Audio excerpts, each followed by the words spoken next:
5 लिहून घ्या. मुद्दा क्रमांक 5 लिहा.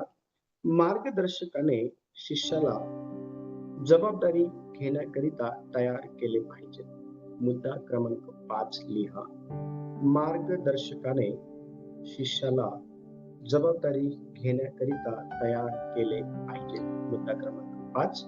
आणि लक्ष द्या, आपण पाहतो की वर्तमान समयामध्ये मार्गदर्शक हे शिष्यांना जबाबदारी घेण्याच्या अनुषंगाने तयार करत नाही.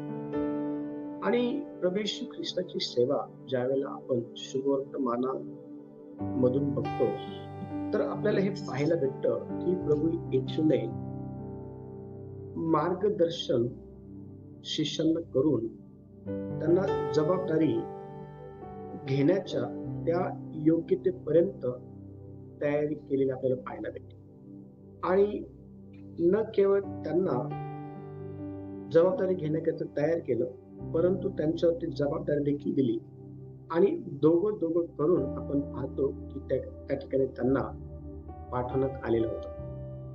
आताच्या वर्तमान समयामध्ये जर आपण मार्गदर्शकाचं जर जीवनाचं अवलोकन केलं, तर मार्गदर्शकाला लोकांना मार्गदर्शन करायला आवडतं.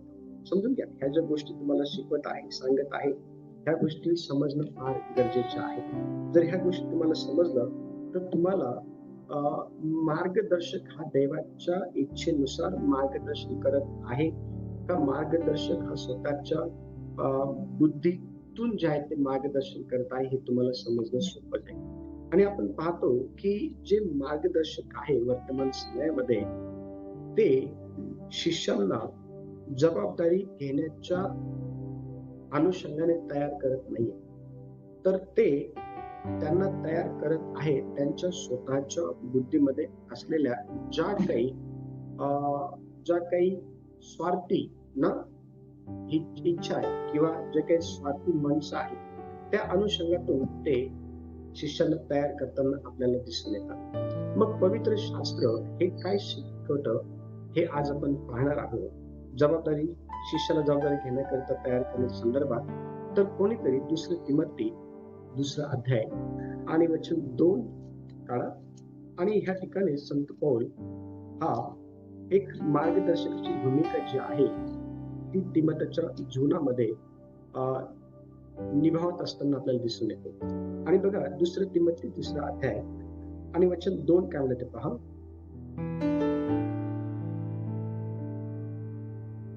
ज्या गोष्टी तू पुष्कळ साक्षीदारांसमक्ष माझ्यापासून ऐकल्या, त्या इतरांना शिकवण्यास योग्य अशा विश्वासू माणसा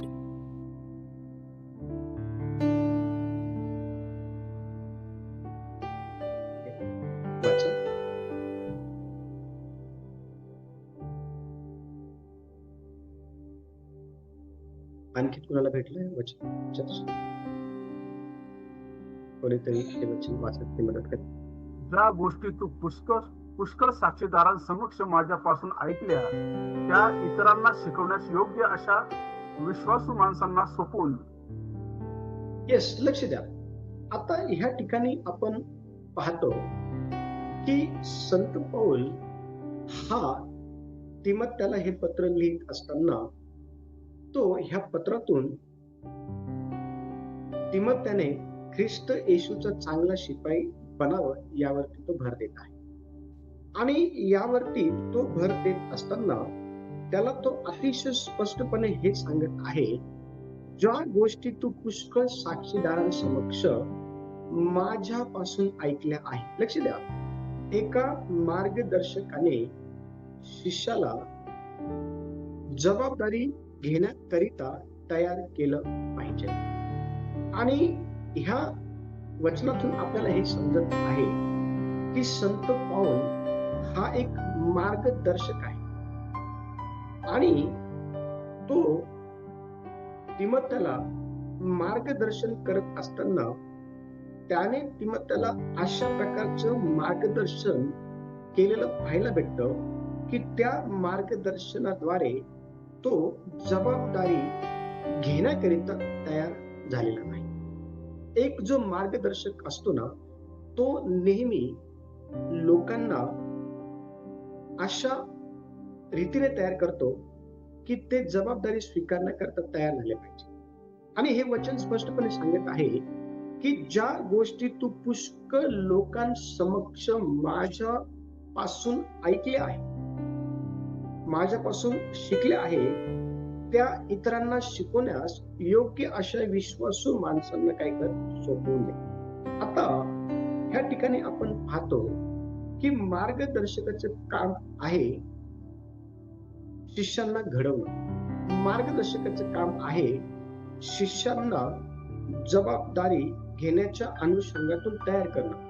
आणि जर अशा प्रकारे प्रामाणिकपणे मार्गदर्शकाने मार्गदर्शन करून जर शिष्यांना जबाबदारी घेण्याच्या त्या स्टेज पर्यंत तयार केलं आणि शिष्य जर तयार झाले तर ते देखील अशाच प्रकारचे मार्गदर्शन इतरांना जे आहे ते करून त्यांना देखील त्यांच्यासारखंच तयार करतील. आणि अशा प्रकारे देवाचं जे काही राज्य आहे ते वाढेल. पण आज देवाचं राज्य हे का वाढत नाहीये? कारण कुठेतरी मार्गदर्शकामध्ये अनसिक्युअरपणा जो आहे तो आलेला आहे. त्याच्या स्वतःच्या पदाला घेऊन असेल किंवा त्याच्या स्वतःच्या ज्या काही गोष्टी आहेत ना त्याला घेऊन असेल. लक्ष द्या, आज आपण पाहतो की प्रभू येशू ख्रिस्त जो आहे ना त्याने ज्या वेळेला त्याच्याकडे असलेल्या शिष्यांना मार्गदर्शन केलं त्यावेळेला त्याने शिष्यांना प्रामाणिकपणे मार्गदर्शन केलेलं पाहायला भेटतं. आणि न केवळ त्याने मार्गदर्शन केलं परंतु त्यांना काही अधिकार देखील देण्यात आले. आणि ते अधिकार आपल्याला शुभवर्तमानामध्ये पाहायला भेटतात. प्रभू त्या ठिकाणी शिष्याला म्हणाला की विश्वास ठेवणाऱ्या बरोबर हे चिन्ह असतील. त्या ठिकाणी भूत काढण्याचा अधिकार जो आहे तो देण्यात आलेला होता. त्या ठिकाणी आपण अनेक असे जे काही अधिकार आहे ते येशूने त्याच्या शिष्यांना तयार करते वेळी दिलेले आपल्याला पाहायला भेटतं. आणि लक्ष द्या, येशू मध्ये कुठल्या प्रकारचं अनसिक्युअरनेस नव्हतं. कुठल्या प्रकारे येशू जो आहे ना त्याच्या मार्गदर्शनामध्ये मार्गदर्शन करत असताना तो कधीही त्या ठिकाणी अनसिक्युअर जो आहे तो नव्हता. आताचे मार्गदर्शक आपल्याला अनसिक्युअर पाहायला भेटतात. त्यांना भीती वाटते की हा जर तयार झाला तर आपलं जे पद आहे किंवा आपलं जे काही आहे ते धोक्यामध्ये यायला नको. येशूचं तसं नव्हतं. हो, प्रभू येशू ख्रिस्त अतिशय स्पष्टपणे शिष्यांना म्हणाले, मी जोपर्यंत ह्या जगामध्ये आहे तोपर्यंत मी ह्या जगाचा प्रकाश आहे. याचा अर्थ की आता येशू जर ह्या जगातून जर गेलेला आहे तर आता जगाचा प्रकाश जर कोण आहे तर ते शिष्य होतं. नेक्स्ट लक्ष द्या, येशू मध्ये कुठल्या प्रकारचा अनसिक्युअरपणा नव्हता. त्याने प्रामाणिकपणे शिष्यांना जबाबदारी घेण्याच्या अनुषंगाने मार्गदर्शन केलं. आणि लक्ष द्या, त्याच्या अशा प्रकारच्या मार्गदर्शनाच्या कामाला आज देखील आपण होताना जे आहे ते पाहत आहोत अशा प्रामाणिक मार्गदर्शकाच्या द्वारे.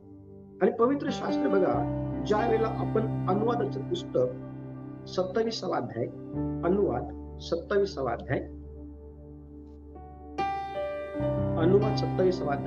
आणि 18 ते 23 वचन आपण वाचतो ना तर त्या ठिकाणी अतिशय स्पष्टपणे दिलेले पहा काय म्हणतात ठिकाणी 18 ते 23 वचनामध्ये, जो आंधळ्याची वाट चुकवतो तो शापित असो, तेव्हा सर्व लोकांनी आमेन म्हणावे. जो उपरा अनाथ व विधवा यांच्या विपरीत न्याय करतो तो शापित असो, तेव्हा सर्व लोकांनी आमेन म्हणावे. जो आपल्या सावत्राईशी गमन करतो तो आपल्या बापाची बेआबरू करतो म्हणून तो शापित असो, तेव्हा सर्व लोकांना आमेन म्हणावे. कुठपर्यंत वाचायचं बघा, 23 पर्यंत. जो कोणी कोणत्याही पशुची गमन करतो तो शापित असो, तेव्हा सर्व लोकांनी आमेन म्हणावे. जो आपल्या सख्या अथवा सावत्र बहिणीशी गमन करतो तो शापित असो, तेव्हा सर्व लोकांनी आमेन म्हणावे. जो आपल्या सासूशी गमन करतो तो शापित असो, तेव्हा सर्व लोकांनी आमेन म्हणावे. Yes, very good. आता बघा, ह्या ठिकाणी आपण काय पाहतो, ह्या ठिकाणी मोशे जो आहे ना, मोशे हा यहोशवाला पुढील जे काही मार्गदर्शक आहे ना, पुढील जे काही मार्गदर्शन आहे ना ते करत आहे. आणि मोशे यहोशवाला ह्या ठिकाणी जबाबदारी घेण्याच्या अनुषंगाने तयार करत असताना आपल्याला दिसतो. आता हे सर्व जे काही हा सर्व जो काही इतिहास आहे तो आपण बघणार नाही, तर मग आपला हा जो विषय हा खूप मोठा होईल. पण आपल्याला ही जी वचनं आपण 18 पासून तर 23 पर्यंत वाचलेली आहे, ह्या वचनातून आपल्याला हे समजून येतं की हे जे मार्गदर्शन आहे, हे मोशे त्या ठिकाणी लोकांना करत असताना त्याचा जो कल होता, हा सर्वात जास्त यहोशवाकडे होता. आणि यहोशवाला त्याने जबाबदारी स्वीकारण्याच्या अनुषंगाने तयार केलेला आपल्याला पाहायला भेटतो. एक जो मार्गदर्शक आहे, त्याने नेहमी शिष्यांना अशा प्रकारे मार्गदर्शन केलं पाहिजे, जेणेकरून ते जबाबदारी स्वीकारण्याच्या भूमिकेत आले पाहिजे.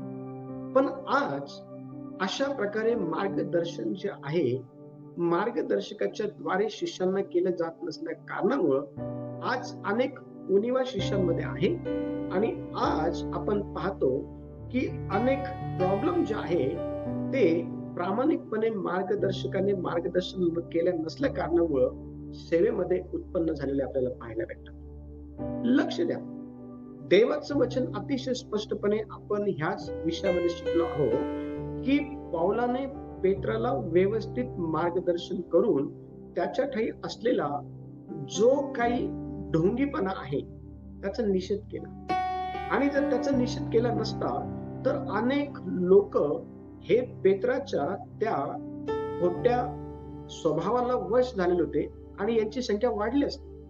पण त्या ठिकाणी पेत्राला निषेध केला असल्या कारणामुळं अनेकांना कळालं की पेत्र त्या ठिकाणी चुकीच्या पद्धतीने जे आहे ना, देवाच्या राज्यामध्ये कृती करत आहे.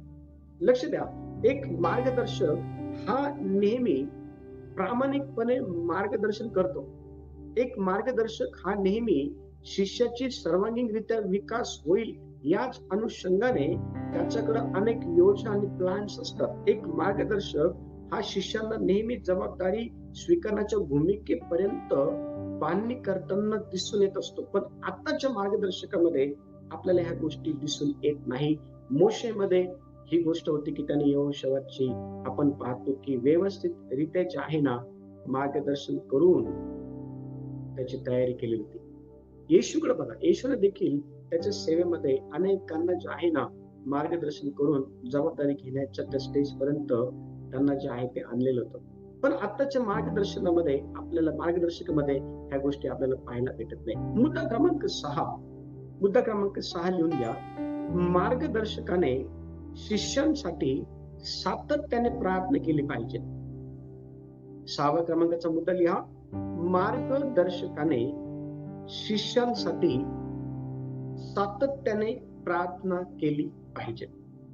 पण आताचे मार्गदर्शक हे स्वतःच्या जीवनामध्ये अनेक व्यस्ततेला घेऊन बसले असल्या कारणामुळं त्यांच्या जीवनात शिष्यांकरता प्रार्थना हा विषय दिसून येत नाही. येशू हा ह्या भूतलावरती मानव देहामध्ये राहून ज्या वेळेला सेवा करत होता, तर येशू खूप व्यस्त अशा स्वरूपाचा व्यक्ती होता. पण इतकं व्यस्त असताना देखील त्याने त्याच्या शिष्यांकरता प्रार्थना करणं सोडलेलं नव्हतं.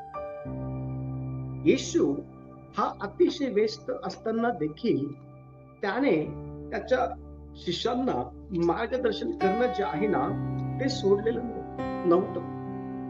लक्ष द्या, आताच्या मार्गदर्शकांमध्ये आपल्याला अनेक उणिवा ज्या आहे ना त्या पाहायला भेटतात. आताचे मार्गदर्शक जे आहे ना ते खूप व्यस्त स्वरूपामध्ये असल्या कारणामुळं ते त्यांच्या शिष्यांकरता प्रार्थना करताना आपल्याला दिसून येत नाही. मग याचा अर्थ काय आहे, तर त्यांचं जे जीवन आहे प्रार्थना करण्याच्या भूमिकेमध्ये कमी असलेलं अशा स्वरूपाचं आपल्याला समजून येतं. पण येशूच्या जीवनात तसं नव्हतं. येशू हा मोठ्या पहाटेस उठून एकांतामध्ये जाऊन प्रार्थना करायचा. येशू हा रात्रभर जे आहे ना प्रार्थना करायचा. लक्ष द्या, येशूने त्याच्या शिष्यांना घडवण्याच्या अनुषंगाने सातत्याने प्रार्थना केलेली आपल्याला पाहायला भेटते. आणि ज्या वेळेला आपण पहिले थेसलोनिकी 5 अध्याय आणि वचन 17 वाचतो ना, बघा त्या ठिकाणी काय लिहिलेलं आहे. पहिले थेसलोनिकी 5 अध्याय आणि वचन 17. निरंतर प्रार्थना करा. Very good. बघा वचन सांगत आहे की निरंतर प्रार्थना करण्याची ही जी काही आज्ञा आहे ही देण्यात आलेली आहे मार्गदर्शकाला. कारण मार्गदर्शक हा देवाच्या सेवेमध्ये फार महत्वाची जी काही भूमिका आहे ती पार पाडत असतो. आणि ती भूमिका व्यवस्थित पार पाडता यावी या अनुषंगाने मार्गदर्शकाने एक सतत प्रार्थना जी आहे ना ती केली पाहिजे त्याच्या शिष्यांकरता किंवा ज्यांना तो घडवत आहे त्यांच्याकरता. आणि ज्यावेळेस आपण संत पौलाचं लाईफ बघतो ना, तर संत पौलाने त्याच्या जीवनामध्ये ज्याला त्यांनी घडवलं ना त्यांच्याकरता तो प्रार्थना करताना आपल्याला दिसून येतो. आणि बघा ज्या वेळेला आपण वचन वाचतो 2 तिमोथी 1 अध्याय आणि वचन 3 पहा कशा प्रकारे संत पौल हा त्या ठिकाणी त्याच्या शिष्याकरता किंवा ज्याला तो घडवत आहे त्याच्याकरता प्रार्थना करतो. हे ह्या वचनात आपल्याला समजून येतं. कोणीतरी 2 तिमोथी 1 अध्याय आणि वचन 3 कोणीतरी वाचा. मी आपल्या प्रार्थनात रात्रंदिवस तुझे स्मरण अखंड करतो आणि तुझे अश्रू मनात आणून तुझ्या भीतीने मी आनंद भरीत व्हावे म्हणून तुला भेटण्याची फार उत्कंठा बाळगतो. तुझ्यामध्ये असलेल्या निष्कपट विश्वासाची मला आठवण होऊन ज्या देवाची माझ्या पूर्वजांपासून चालत आलेली सेवा मी शुद्ध विवेक भावाने करतो त्याचे मी आभार मानतो. Very good. बघा ह्या ठिकाणी आपण पाहतो की संत पौल तिमोथेला पत्र लिहित असताना संत पौल तिमोथेला हे म्हणत आहे की मी माझ्या प्रार्थनेमध्ये संत पौल तिमोथेला म्हणत आहे माझ्या प्रिय मुला तिमोथ्या मी ज्या वेळेला प्रार्थना करतो ना त्यावेळेला माझ्या प्रार्थनेमध्ये रात्रंदिवस मी तुझं स्मरण करतो. रात्रंदिवस मी तुझ्यासाठी काय करतो माहिती का प्रार्थना करतो.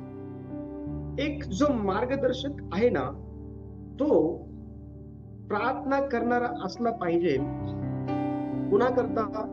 ज्यांना तो मार्गदर्शन करत आहे त्यांच्याकरता. पण आताच्या मार्गदर्शकांमध्ये मार्गदर्शन करण्याची आवड आहे पण प्रार्थना करण्याची आवड नाही. मार्गदर्शक हा मार्गदर्शन करणाऱ्या लोकांना हे सांगू शकतो की तुम्ही प्रार्थना करा पण त्याचं स्वतःच जे जीवन आहे ना ते प्रार्थनाशील नाही. ह्या ठिकाणी संत पौलाचं जीवन हे प्रार्थनाशील होतं आणि हे जीवन त्याच्या शिष्यांनी काय केलं पाहिजे त्याच्याकडनं घेतलं पाहिजे किंवा शिकलं पाहिजे. या अनुषंगाने तो त्याची आठवण करून देत आहे की मी तुझी आठवण माझ्या प्रार्थनेमध्ये करतो. लक्ष द्या. का एका मार्गदर्शकाने प्रार्थना केली पाहिजे? कारण देवाची ही काय माहिती का आज्ञा आहे. प्रार्थनेच्या द्वारे अनेक बंधने जे आहेत तुटतात. प्रार्थनेच्या द्वारे ज्या गोष्टी देवाला करून घ्यायच्या असतात त्या करण्याकरता जे काही बल आहे ते प्राप्त होत असतं आणि ह्या गोष्टी आताच्या मार्गदर्शकांना कळत नाही. लक्ष द्या. आणि ह्या गोष्टी कळाव्या म्हणूनच आपण या ठिकाणी पाहतो की संत पौलाने तिमोथेला आठवण करून दिली की मी तुझ्यासाठी रात्र दिवस काय करतो माहिती का प्रार्थना करतो. एक मार्गदर्शक प्रार्थना करणारा असला पाहिजे. कशी? सातत्याने. सातत्याने कुठल्याही प्रकारचं खंड न पडू देता एक मार्गदर्शक हा प्रार्थना करणारा असला पाहिजे. शेवटचा मुद्दा मार्गदर्शकाने स्वतःचा आदर्श ठेवला पाहिजे. 7वा मुद्दा लिहून घ्या. मार्गदर्शकाने स्वतःचा जो काही आदर्श आहे तो ठेवला पाहिजे. आज मार्गदर्शन करत आहे परंतु स्वतःच्या बुद्धीवर अवलंबून. आपण नीतिसूत्रच्या पुस्तकामध्ये पाहिलं की त्या ठिकाणी सलमोन राजा जो आहे अतिशय स्पष्टपणे आपल्याला हे सांगताना दिसून येतो की स्वतःच्या बुद्धीवरती अवलंबून राहू नको, तर परमेश्वरावरती काय कर, विश्वास ठेव, परमेश्वरावरती भाव ठेव, परमेश्वरावरती अवलंबून राहा. एक मार्गदर्शक जो आहे ना, हा नेहमी ज्यांना तो मार्गदर्शन करत आहे त्यांच्या समोर आदर्श जो आहे तो असला पाहिजे. पण आताच्या मार्गदर्शकांना आदर्शाला घेऊन काही वाटत नाही. पण बघा वचन काय सांगत आहे, तीतला पत्र 2 अध्याय आणि वचन 7 आपण काढू. तीतला पत्र 2 अध्याय आणि वचन 7 पहा काय म्हणते.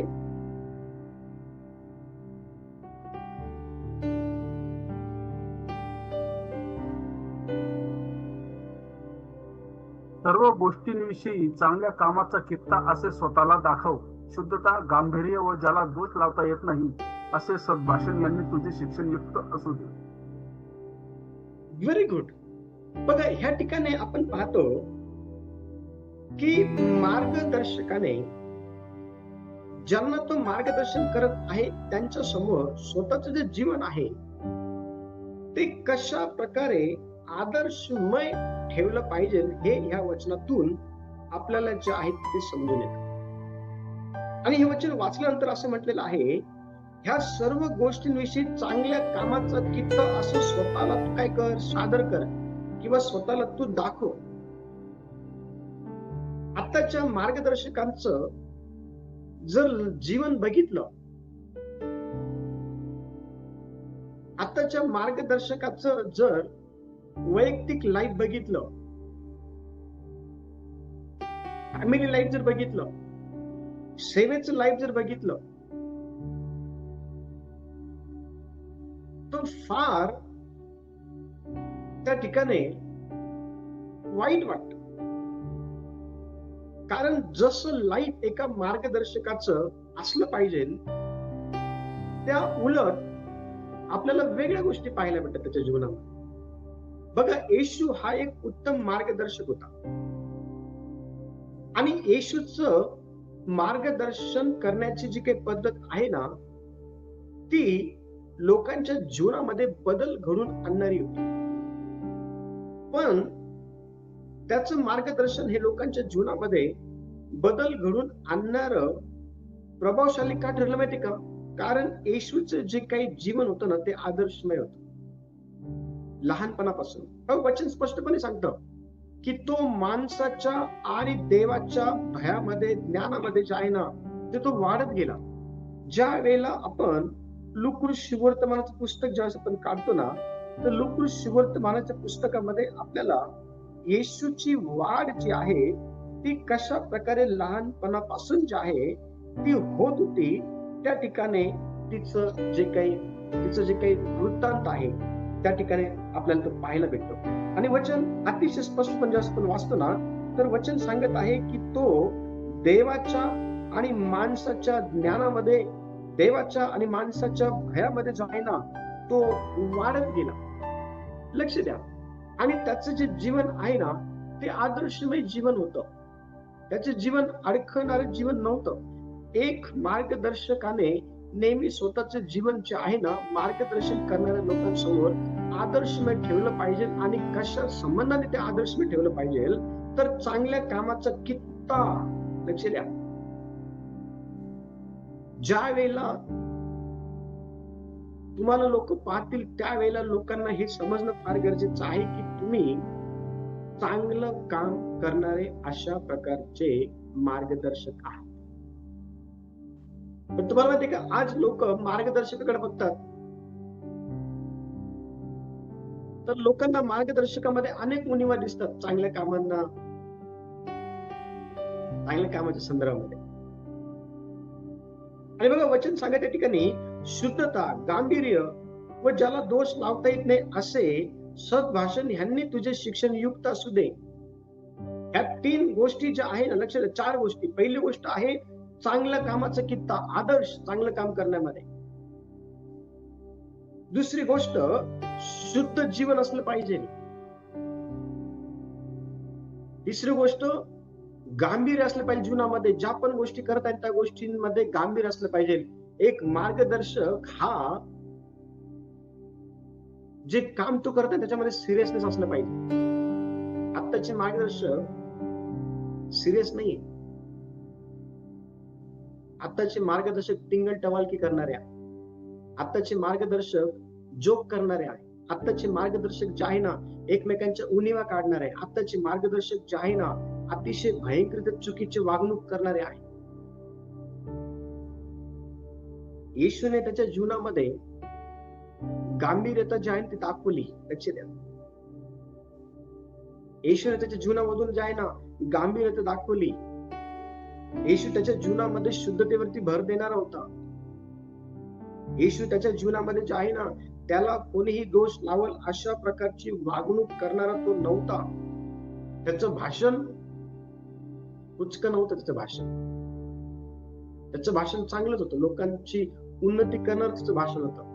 तो चांगल्या गोष्टी करायचा. हो, म्हणून तर पिलात म्हणाला याच्या ठाई मला काही दोष आढळत नाही.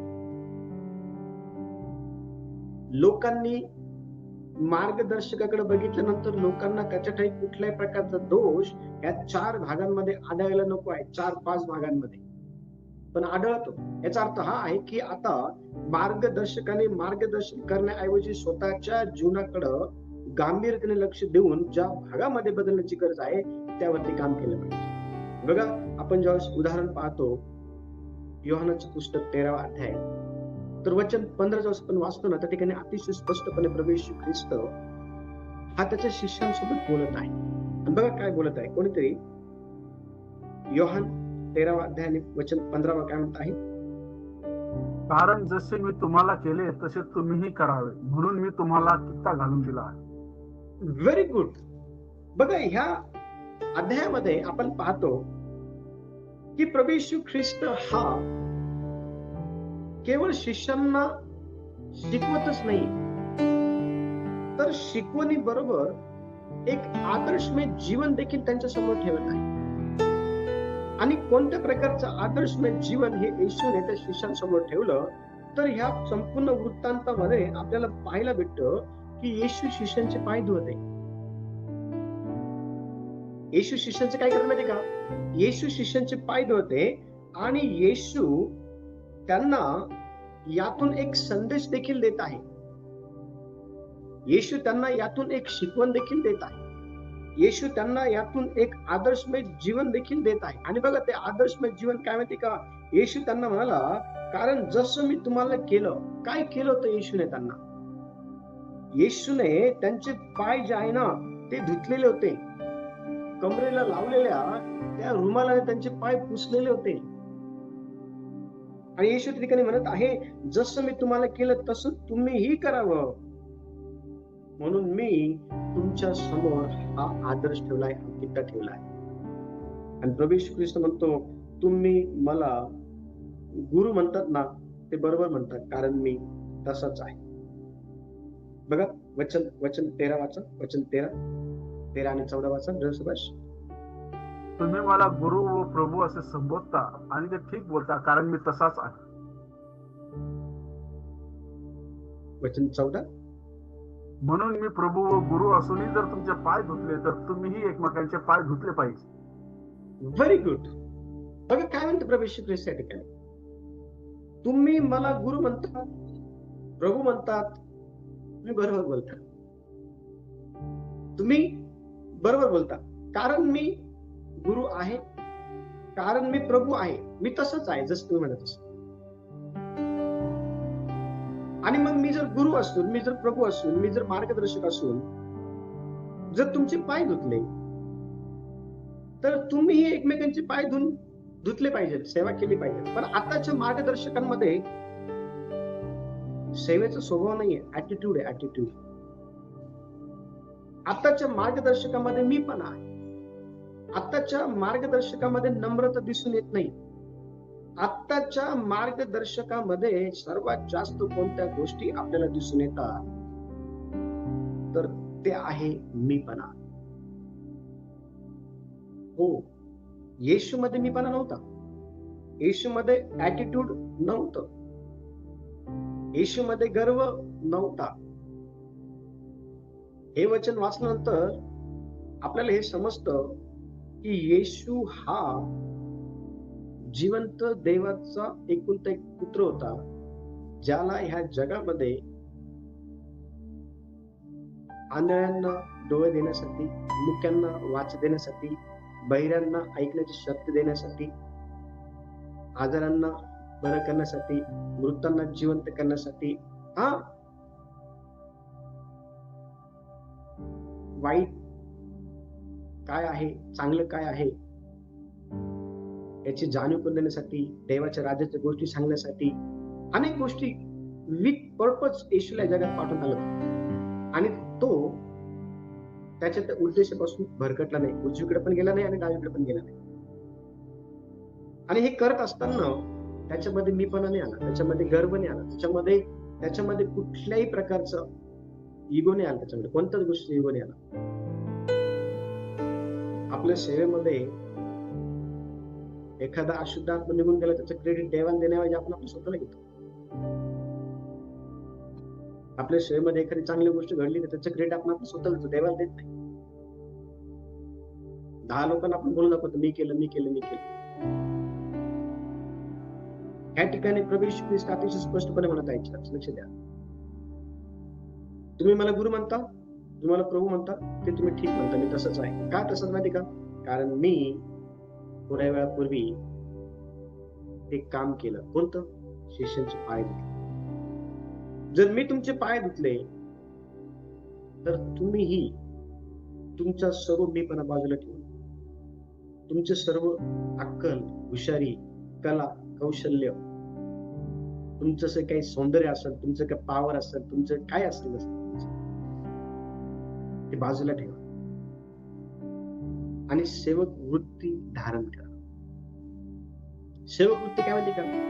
फिलिप्पियराच्या पत्रामध्ये संत पौल येशूची सेवक वृत्ती जी आहे ना, तिच्याविषयी लिहितो. त्याने माणसाचं स्वरूप धारण केलं, त्यातल्या त्यात माणसाच्या स्वरूपामध्ये पण दासाचं स्वरूप धारण केलं. हो, वदावयास नेत असलेला हा कोपरा आहे. त्याने आपलं पाप स्वतःवरती घेतलं. वचन स्पष्टपणे सांगतो यशायाच्या पुस्तकामध्ये, आम्ही सर्व मेंढराप्रमाणे बळकून गेलो होतो, अशा आम्हा सर्वांचं पाप त्याने आपल्या स्वतःवरती घेतलं. चर्च एक मार्गदर्शक नेहमी लोकांसमोर आदर्श ठेवत असतो. एक मार्गदर्शक नेहमी लोकांकरता सातत्याने प्रार्थना करत असतो. एक मार्गदर्शक नेहमी लोकांची बांधणी त्यांनी जबाबदारी घेण्याच्या अनुषंगाने तयार करताना आपल्याला दिसून येतो. एक मार्गदर्शक जो आहे ना, तो नेहमी शिष्यांच्या आत्मिक वाढीकडे लक्ष देतो. एक मार्गदर्शक नेहमी स्पष्ट आणि प्रामाणिक अशा प्रकारची जी काही शिकवण आहे ती तो देत असतो. एक मार्गदर्शक जो आहे ना, लक्ष द्या, तो नेहमी शिष्यांना प्रेमाने स्वीकारतो आणि प्रेमाने त्यांचा सांभाळ करतो. एक मार्गदर्शक नेहमी देवाच्या मार्गदर्शनानुसार शिष्यांना शिकवण देतो, स्वतःच्या इच्छेने शिकवण देत नाही. असा एक मार्गदर्शक देवाला हवा आहे. तुम्ही आणि मी बनावं ही देवाची इच्छा आहे. आपण असं मार्गदर्शक करा, अशी देवाची इच्छा. देव तुमच्यामध्ये अशा प्रकारचे मार्गदर्शक बघतो. तुम्ही लोकांना अशा प्रकारे मार्गदर्शन करावं. चर्च स्वतःला देवाच्या हातात सुपूर्द करा आणि म्हणा, देव मला असं मार्गदर्शन करा. या आपलं डोळे बंद करूया. देवा वचन सर्वांसाठी आशीर्वाद, जिथे कुठे तुम्ही